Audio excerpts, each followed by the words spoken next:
Hi everyone, welcome back for a new season of What the FinTech, your FinTech figure show. What the FinTech is a news and information platform covering the latest FinTech development in Hong Kong, Singapore, China, and Asia. Join us every week for an engaging discussion with various Asian tech figures to discuss about entrepreneurships, emerging technologies, customer engagement, and partnerships. Before starting this interview, gentle reminder, feel free to share your question in the comment sections, like and share. And today we have Arthur from Negawatt. Hi Arthur, how are you? Hello. Thanks for having me. I'm very happy to have you. We met, I think it was in July, and I had a very cool demo of your application at Times Square here in Hong Kong. Yeah, thank you very much. And I also saw like a lot of posts about what you are doing in the ESG segment, what you are doing with other companies is very great. So very happy to have you here today. Thanks for having me. The first question I always ask to anyone coming to this podcast is, can you introduce yourself? Who are you? Where are you from? What have you done before? And how did you start your company? Sure. My name is Arthur Lam, and I was born and raised in Hong Kong, and I studied in Australia and US. And before I started this journey, I studied engineering in the US, and I came back to Hong Kong, and my first job was in finance, in hedge fund, and figure out that it's really not for me.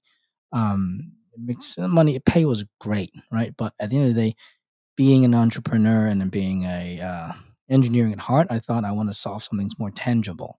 So in 2008, I co-founded a company called Synergy back then, and it was a energy management or engineering firm that tried to help buildings to decarbonize and save energy. Because back in 2008, the problem wasn't ESG. The problem was cutting costs, period, because of financial crisis. So most of the developers not paying anything because the market was bad. So what happened was we found a technology, discovered technology is called a energy efficient light bulb. Okay, so it saved 50% energy. So the business model was quite simple. We put in this equipment, we install it at no upfront charge to the client, and then we sign a contract with the client and say, okay, if we save money with your electricity bill, we share the savings, right? So this is the first, I would call, a lighting as a service back in 2008, 15 years ago. So we started in Hong Kong, worked with most of the developers in Hong Kong, and then expanded into most of the Southeast Asian countries because that's where they need energy efficiency the most. And then also expanded in South Africa. So, I've executed about 400 energy performance contracts around over 10 countries, and we save about 2.5 billion kilowatt hour. So it's equivalent of planting about 5,000 Victoria Parks worth of trees. So that company went okay, right? And then we were able to list on Hong Kong Stock Exchange main board in 2016. Okay, so and then we would say, okay, what's next? We venture off. Then I said, okay, discovered a bigger problem, right? It's not energy efficiency. The bigger problem is actually ESG. So I thought to myself, to save the world, right? The bigger problem is how do you save the world? We have to save the environment, that's for sure. But saving the environment alone does not save the world because you have the people problem. That's where the ESG come from, right?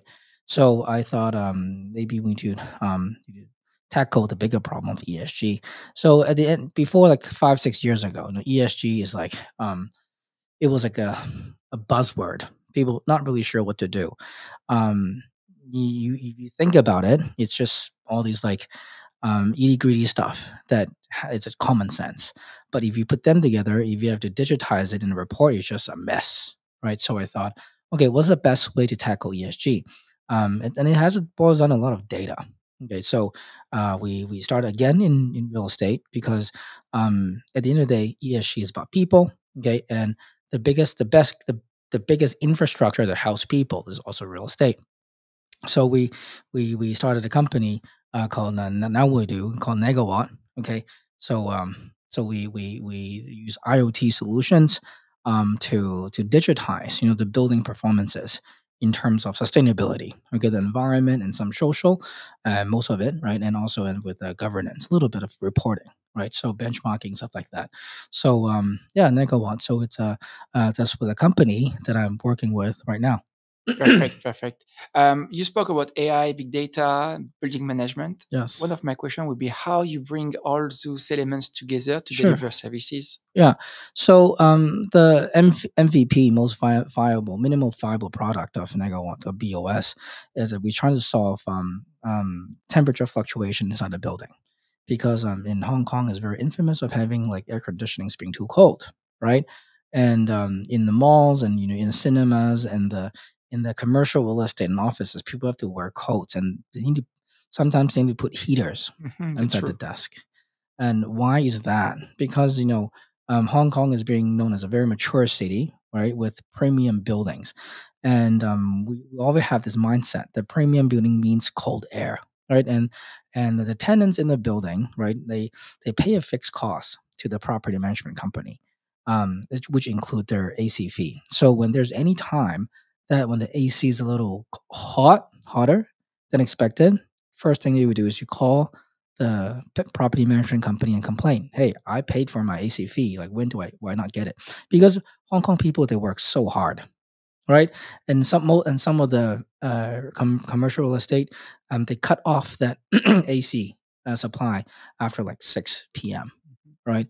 So that's the thing that people usually would say, like, okay, I want my cold air, even though obviously they don't need it, right? So that's why the engineer was like, okay, full blast, boom, boom, boom, boom, boom, full 100% on. Then no one would ever complain about AC being too cold. They only complain when the AC is being too hot, right? So that's why we see this opportunity to reduce the fluctuation of the indoor temperature, right?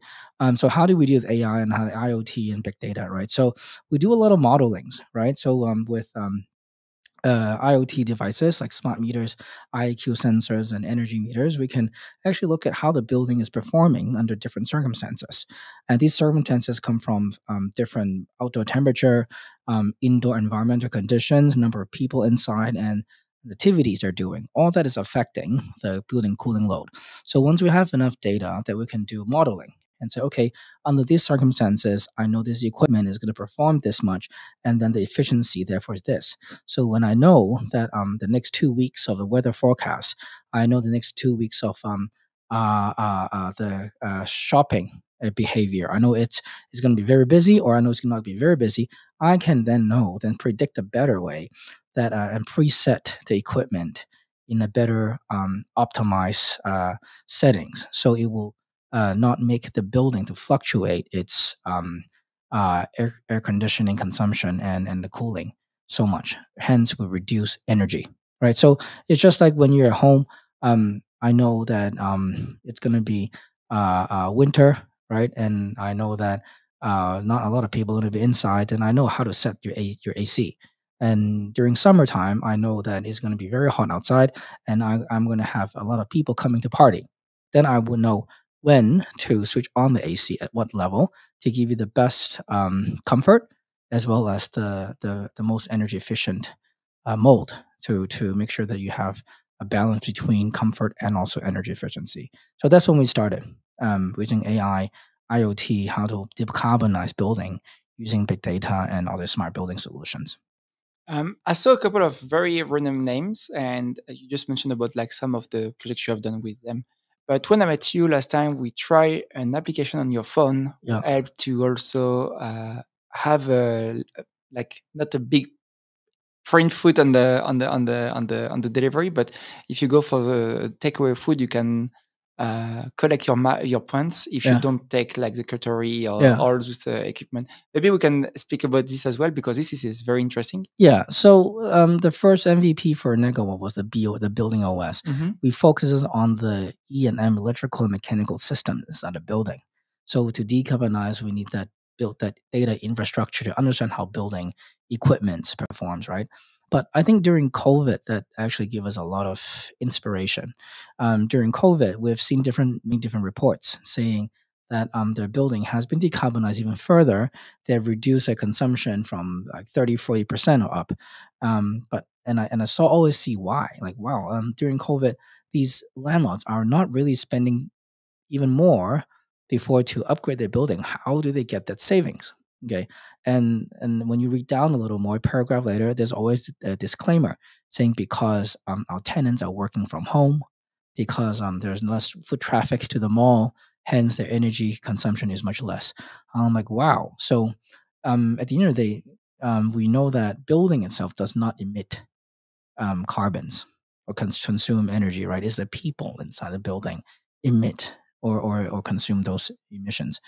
And so I thought, why don't, instead of just disrupting the equipments inside the building, right? Why don't we go straight for the most valuable asset and disrupt the mindset, which is people? Mhm. So rather than focus on the E&M of the structure, we decided to focus on how to disrupt the daily habits of people inside a building. So from recycling, right, from donating your clothing to recycle your plastic, metal, paper, whatnot, to reducing your plastic consumption from a restaurant. Okay, to verify that with our app, and then you get to digitize that action to gamifying or recording your home utility bills. Okay, so you can compare it to the Hong Kong 2050 net zero target, to even walking, because you're not taking transportation, right? So all of that from daily low carbon lifestyle. The app goes 02, which stands for zero CO2, right? It will track your impact as an individual on daily lives. Okay, the impact that you do, we will, I would say, tokenize it. I don't. It's not crypto or anything. It's just a way to say, I'll give you points, Mhm. okay, and coins, based on the action that you do, based on the carbon reduction that you do. So first of all, every impact that you do as an individual, it's all been digitized. Number two, it's what these coins will be able to, in return, exchange for different reward system. Okay, so we have talked to different merchants. Okay, they're more than happy to incentivize their stakeholders or their potential customers, to incentivize and reward them for being a low carbon citizen, right? So eventually, what Zero Two is through an app, we created an ecosystem where we can help individual to understand their behavior, to track their impact, and turn their efforts into incentives. For the merchant side, we're able to connect them with sustainable customers, reward them, and tell them to ask them to experience their product at a discount, okay, and bring foot traffic and do sales, right? And also the landlord also are happy because people are not staying home anymore; they're going out, okay. And in the city, you're actually able to engage the stakeholders to digitize the individual level, in terms of ESG impact, and in the world, of course, we win, right? So it's a multiple win solution that it's taking off right now. And we have a few great success story on really how to use the app to incentivize individual, collect data point, and also prove that how much of this sustainable economy that we're fostering.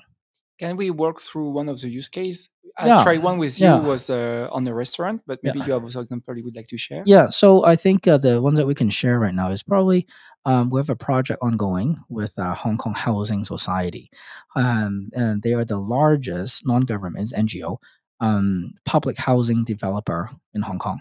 Okay, so the project that we have with them it covers 150 residential buildings. Okay, and these are the jam-packed, very packed buildings, right? And so potential residents, 100,000 residents, staff, 100 tenants, and also it's about like 35,000 households, right? It's impressive. So it is by far the largest ESG stakeholder engagement program in Hong Kong thus far. No one has done 100,000 people. So we approached them, and this year, 2023, is their 75th year anniversary, and they have the major theme of this year is ESG. Okay, so they have looked at are there many different solutions. They're great solutions too. Like for example, for to drive E on the ESG, they would change light bulbs, solar panels, whatnot, like all these stuff that they do. And social, they would try to engage their stakeholders, try to ask them to do more sports, recycling, healthy living, right?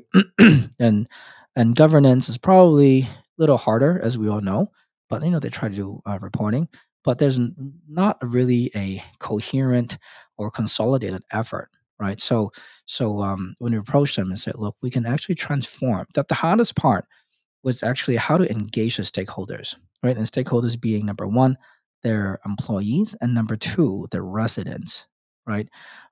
So we have an app, and then they were our first corporate client that adopted our app. So we create communities inside our app, so it became the kind of like a corporate account for them, so they could keep track on how many people has um, download the app, the active user rate, and actually on individual, even on individual level, keeping track on what they have done in society on the ESG impact. So we have launched over just about 3 months now, and the impact was very, very great. So the target was they have 35,000 household. The target was 10,000 household, which is about 30%. When you look at any kind of um, entity, we have a 30% engagement rate on ESG performance. This is unheard of. Mhm. For example, if you have a big company, like 1,000 people company, how would you engage your employees to do ESG? Well, you ask them to switch off the light in the office, or use less water, or throw less trash. But nowadays, people take out the trash can and hope they would throw less trash. Mhm. Does that work? Maybe. I wouldn't say no, but maybe. And in terms of social, they would ask the employees to go to the beach, right, to pick up trash, or they would go to the elderly home to sing and dance and whatnot. But how often do you get to do it? Maybe once a year, right? Because for them to engage employees to do these kind of social stuff, it's great. Like, don't get me wrong, keep doing it. But the impact is not really scalable. It's not really repeatable, and it's really hard to digitize on the actual social impact, right? So what we do is now people, the corporate would just download our app, engage the employees, and they would just say, look, this is an app, easy to use, even the housing society people would use.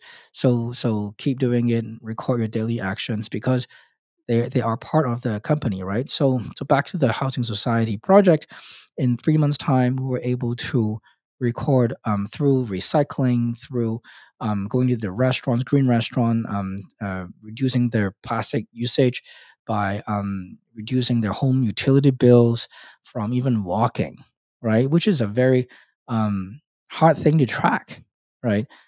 Because in the housing society, most of the stakeholders are elderly who are over 65 years old, and they could hardly get out of the door. Okay, so in 3 months, we were able to record over 65,000 kilometers of walking distance, burning over 3 million calories. And also with the ESG impact that we've done, reducing about 389 tons of carbon emission. Okay, which is equivalent of planting, 1,000, no, uh, 16,000 trees or something like that, right? And 60,000 trees, what's the concept of 16,000 trees? It's actually planting 3 Victoria Parks. One Victoria Park has 5,500 trees. So 16,000 trees, that means for Victoria Park. So every month, this community, through the carbon reduction, we're able to digitize its equivalent of planting 1 Victoria Park in a month. So the impact is very hands-on. It's digitized, and it's really down to the unit, right? So people could see it, feel it, and the community. We have built the largest community in Hong Kong in 3 months. Pretty impressive. All the figures are very impressive. If someone here listen about this podcast and discover your profile, your application, and want to download it, how can you explain how this person can be engaged with the application right now? Hmm. And if you incentive them through loyalty Yeah. program or other things? Yeah, so the app is free. I believe doing ESG should be free. Like, it's normal stuff, right? So go to the App Store and search for Zero2, ZERO2, Zero2. Download the app. You can play as a normal person. You don't have to be in a corporate to play.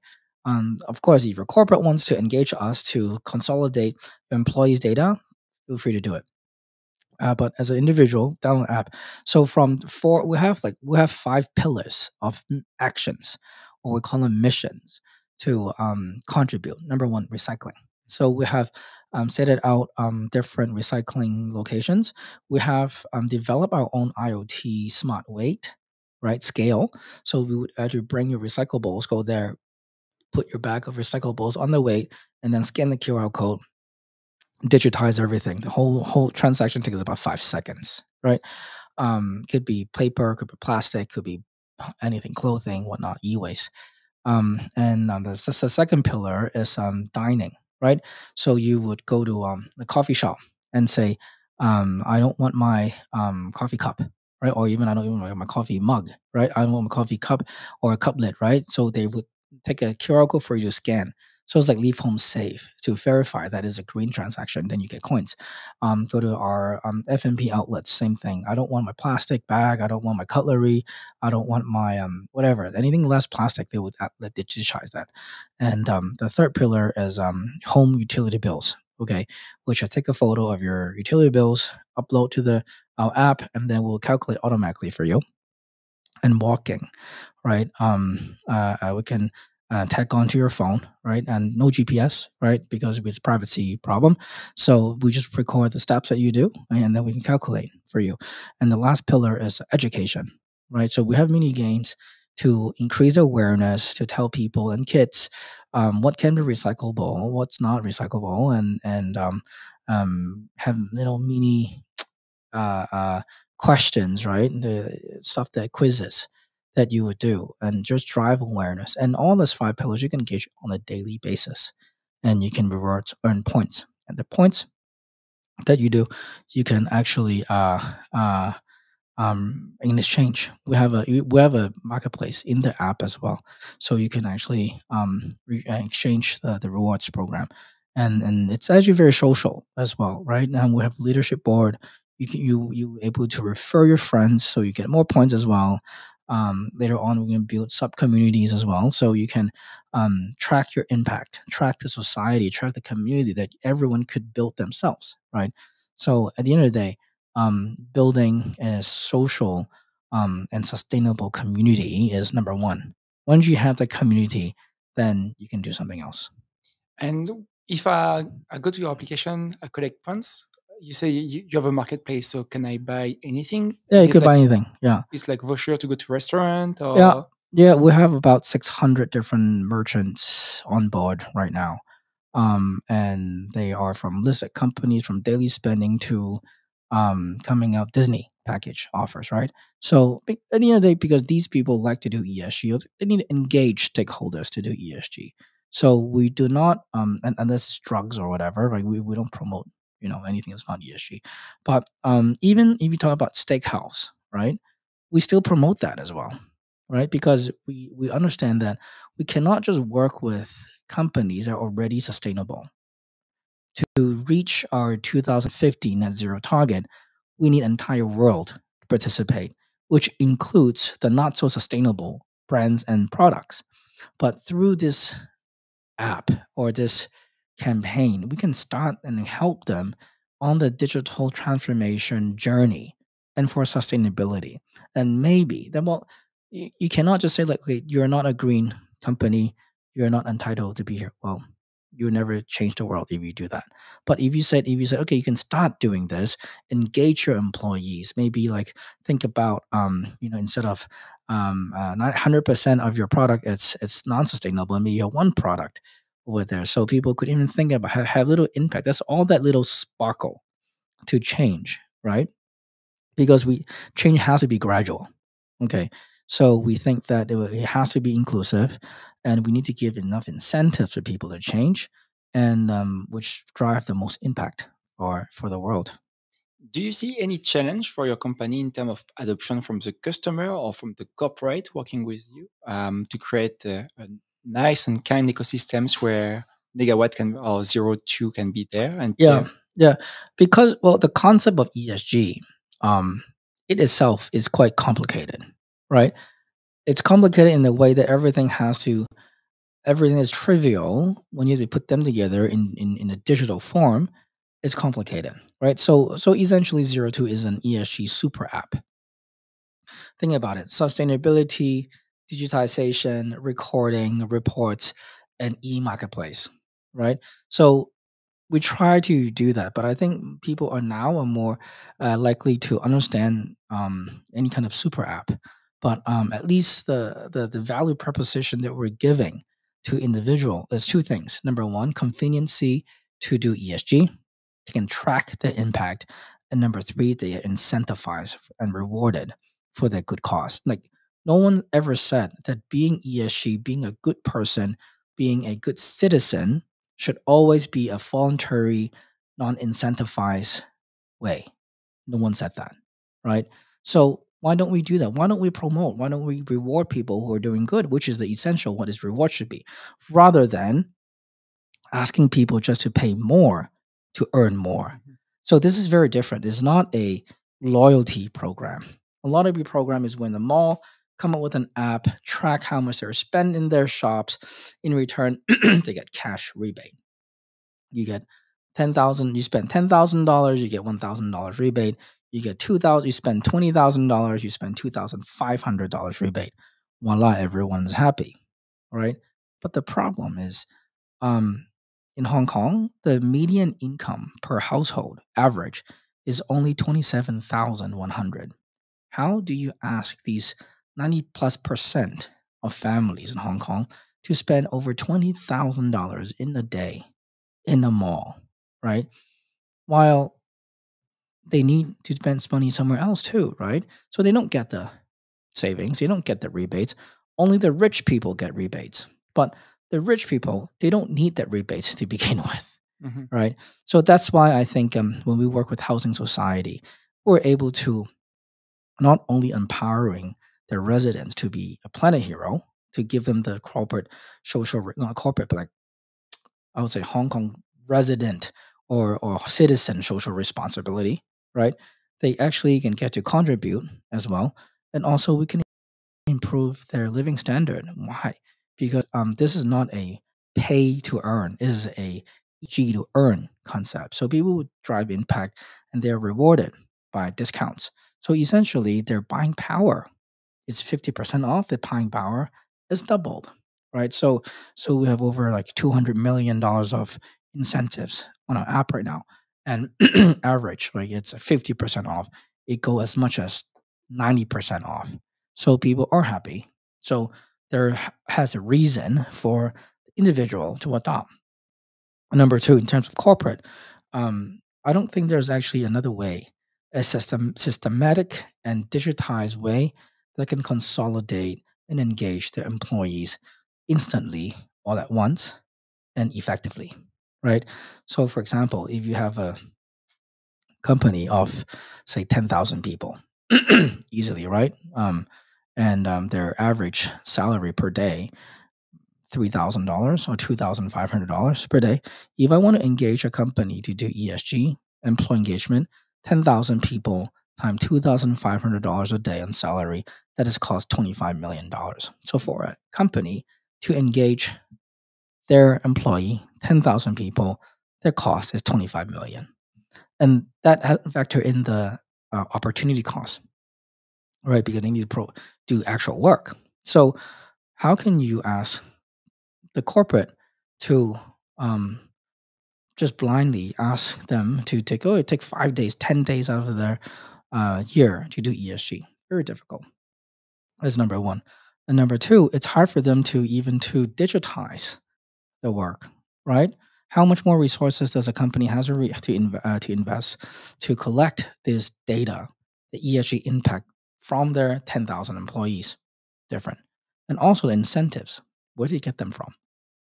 So for corporate, I think we are signing different corporates right now that they are using our system to engage their employees, increase not just awareness, but actually allow them to conveniently to ESG to digitize that so we can consolidate this data for the report and also promote wellness, right? Because you walk to do sports, you get points as well. Okay. So all of that can be tracked, right, and digitized. And that's why I would saw not just a pain point, but also a blind spot for people, for companies right now. Because if you talk about ESG or ESG report, they always have a big section about something called double materiality assessment. It's about it's about how the world is affecting the company to manufacture the product and services. That's one part. The other part is how the product and services is affecting back to the world, right? So when you look at the first part of the double materiality assessment, they look at how the factories are running, what kind of raw materials they're doing. Are they polluting the environment? Are they keeping their staff and the stakeholder happy while they're manufacturing the product, delivering services? Um, so yeah, that's quantifiable, right? But the blind spot is I don't think there's any company right now it's tracking the most valuable asset of a company of the ESG performances. And the most valuable asset of a company, the greatest product of their company is their people, right? We all can agree that. So that is a blind spot, right? So I was very happy because I think Apple, can I say Apple? Yeah, yeah. Yeah, Apple just launched a video about 3 weeks ago or a month ago, where the entire Apple senior management has a meeting with Mother Nature. So when the Mother Nature waltz in through the wind, and she was like, "Okay, who's here to disappoint me first?" Because the other three companies was very disappointed, right? So, but Apple was very impressive, right? Material status, energy performances, clean energy, blah blah blah blah, recyclable materials. So it's all about double materiality, and one of the staff, right, said they're by I don't know 2025 or something. By the time frame, they are eliminating all leather products, okay, from the Apple phones or Apple products. And that staff was actually wearing a leather jacket. Okay. So Mother Nature was like, whoa, okay, are we going to eliminate you as well because you are wearing leather jackets? So this is that point that I realize people are actually looking at the employee's impact. Why is that? Because right now, when you talk at like the ESG, the G part, right? Um, most of the CEOs, their bonuses are actually tied in with the company's sustainability commitment, right? You've made that commitment 2, 3 years ago, 5 years ago. Now you actually got to deliver. You cannot just claim something and not deliver and just say slap on the hand. Okay, do better next year, right? So now the company CEO, the top management, the bonuses are tied with ESG KPI. Um, as a CEO, what do?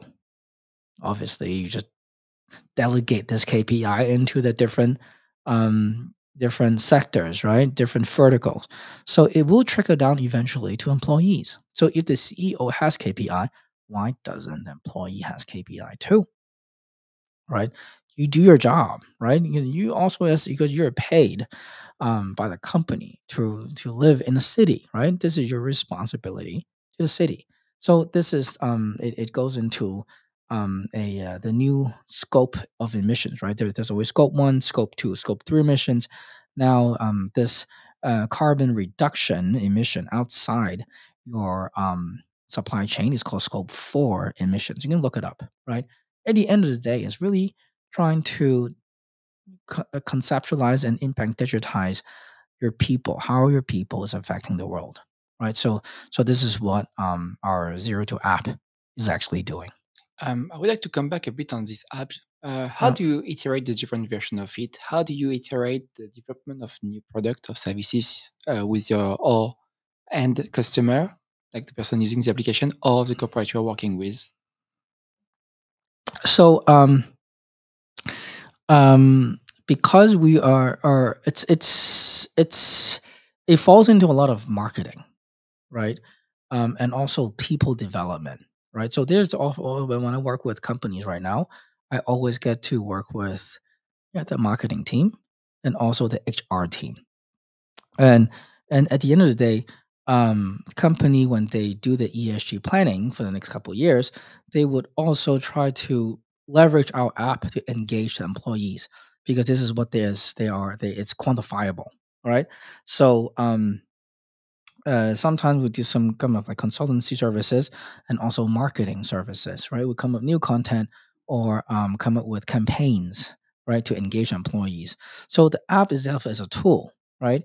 It's packed with different kind of mission. It can be customized as well, right? But I think at the end of the day is how do we leverage the app to change people, and from changing people, marketing, execution, engagement.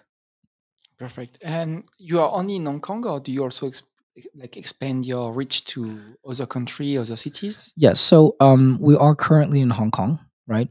But we're fortunate enough that earlier this year, in 2023 February, we were part of the Hong Kong delegation from with our chief executive John Lee, and we were invited as one of the 13 companies to sign a strategic MOU with the local government. Okay, so we signed an MOU with a Master City, which is a joint venture between BP and also Mubadala. All right, and the Master City is a very sustainable. It's probably the most sustainable city currently in the UAE, and it's very impressive. It's 600 hectares, couple hundred buildings, and then they're housing, I think, around 50,000 people, residents. So we were pitching them and the concept of how do you build actual sustainable city. Number one, you need to have a sustainable digital infrastructure, which is the BOS that we had before.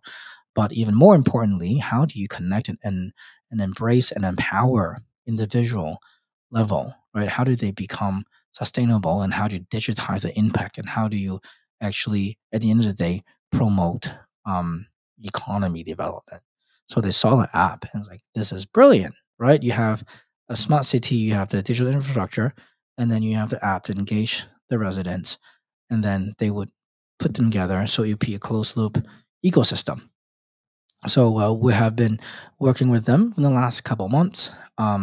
We signed the MOU in early this year in February, and after a few months of due diligence, case studies, and market research, we signed a more specific one during the Belt and Road Summit. And we're happy that we're going to engage them, and we'll be going to the UAE market, right? So not just UAE, but we're also looking at other Belt and Road countries as well. So this is where I think that it will drive impact in Belt and Roads. Perfect. Congratulations. Thank you. Um, I think we're running out of time, but I have a last question for you. Do you see some similarities, sorry, between Hong Kong and UAE and maybe other companies or countries you're speaking with? Or do you see a big difference in the way that you can engage the different end users on those different places? Yeah. I think it's a uniqueness of our product, right? So the concept of sustainability everywhere is the same, and the our BOS smart building platform, there are hundreds of different suppliers in the world, IoT. At the end of the day, is about execution, is about delivery, um, capability. Everyone could say like, yeah, sure, I can help you decarbonize, I can help you digitize, all that. But down at the end, it's about execution. It's about efficiency. It's about do you know your stuff, right? And there are also big companies out there. Um, but I think the big companies, right? They're good brands. They're well-established brands. They have great, phenomenal product. But I think depends on the customer segmentation, right? They are the big brands are selling the Ferraris and the Honda, the Lamborghinis and the Maseratis. Well, but we actually are not. We're selling our strategy is selling the Hondas and Toyotas and Kias, right? You know, we need second volume because much smaller scale, more scalable, and we create more communities that way. And then also on the other hand, has other companies also has a concept of gamification in an app. Um, but some are just on a honesty system based, right? And and no one is that sophisticated, because at the end of the day, how do you digitize offline data? You also have to rely on IoT, right? Because it's the offline data, the equipments can give you the automatic data collections, right? So it's actually creating two different industries, two different type of companies, and infusing them. One is the smart building E&M, one is a fintech kind of like gaming app. So I don't think there's anyone right now that actually is offering both as a total solution, right? So this is what a more holistic way to do it. Very impressive. Where people can learn more about you, about your company, about your products? Easily go on to our website, uh, uh, 02.app. Happy to add me on Instagram. My handle is Arthur Lam 1539. Right? Also can link in me. You can search for Arthur Lam Negawatt, Negawatt, Arthur Lam Arthurlam. Happy to chat about ESG, prop tech, ESG, fintech, carbon trading, carbon credit, carbon, like, I don't know, green financing, digital transformation, education, people change. All that I try to get inspired to from different leaders as well. Perfect. Thank you very much for coming today. It was a pleasure for me to have you here. Thank you very much. Thanks for having me.